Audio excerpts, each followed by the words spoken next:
This week's Parsha is Parsha Tzav. It's also called Hagadol. Dad, why is that? Why is that? First, it's wonderful to have you here, back from Israel, and join us for Torah Talk. The portion of Tzav, it's a special portion. This year it's also connected to the Passover. And the tradition is to have this Torah portion called Hagadol. First, a little bit about Tzav. Tzav, it's the offering. Begins with the offering Ha'olah, and the meaning of Tzav, Rashi said it's Zeruz, which means that they want to encourage the Kohanim to go ahead and make it happen in a fast way. In a sense, it's one of those offerings that not involved with any benefit, any income or any benefit for the ancient priests. So it's a special word of encouragement to help, even is no benefit for them. The parsha also involved with the prohibition against eating or drinking any form of blood, directly or indirectly. It's applied, by the way, also for non-Jews. Is one of the 7 Noahide laws, a prohibition against drinking blood or involvement with blood. But as we said, it's also called Hagadol. The code explained that it's because of a great miracle in the ancient times. So, why is it called Hagadol? Hagadol, as you know in Hebrew, meaning great.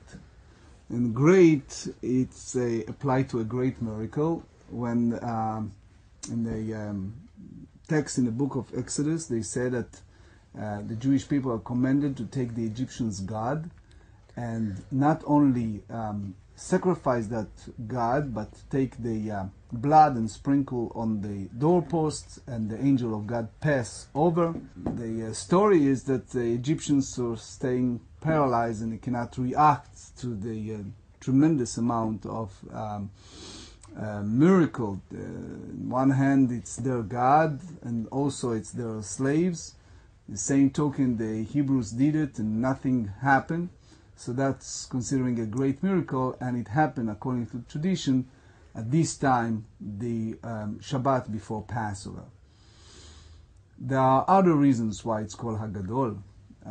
One is the idea of the Haftarah, the second part that dealing with the prophecy of the end of the days. And the text at the very end of the Haftarah said, in Hebrew, Hine Anochi Sholech Lachem et Eliyahu Hanavi, I bring before you the great prophet Eliyahu, Lifnei bo Yom Hashem Hagadol veHanora, before the great day will come. This applies to Messianic era, as we end the daily prayer, Bayom Hahu Yeh Hashem Echad, at that day God will be great.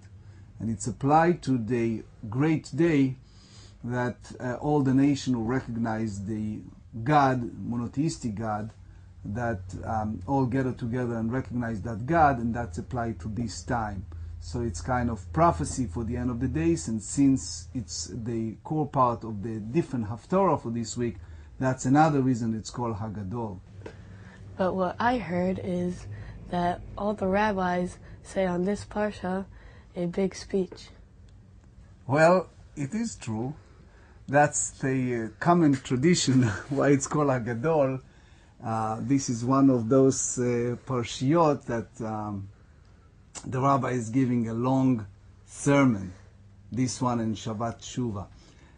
Well, I don't know if you remember, but when we visited the grandfather in Haifa, so over there, like many synagogues in Israel, the rabbi is giving not only one speech, but several. Many synagogues, they have a regular long sermon, which involve with preparation of Passover, and then they have several hours of rabbi session of going over all the custom, traditions, and halachot involved with Passover. Since Passover is, of all the festivals, is the most observant festival, and because of that, there are so many questions that people ask.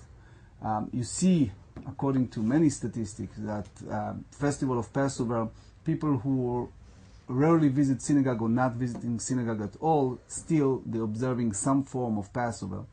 And therefore, there are many questions involved, from the idea of what is chametz, what is the matzah, how do you prepare yourself for Passover, what is allowed, what is not, selling the chametz, all the traditions of the night of Passover, the 4 cups, the Haggadah, the tradition over the 7 Chol HaMoed day, intermediary days, and the last 2 days of holidays, the difference between Israel and the diaspora. There are so many questions and complications sometimes involved with Passover.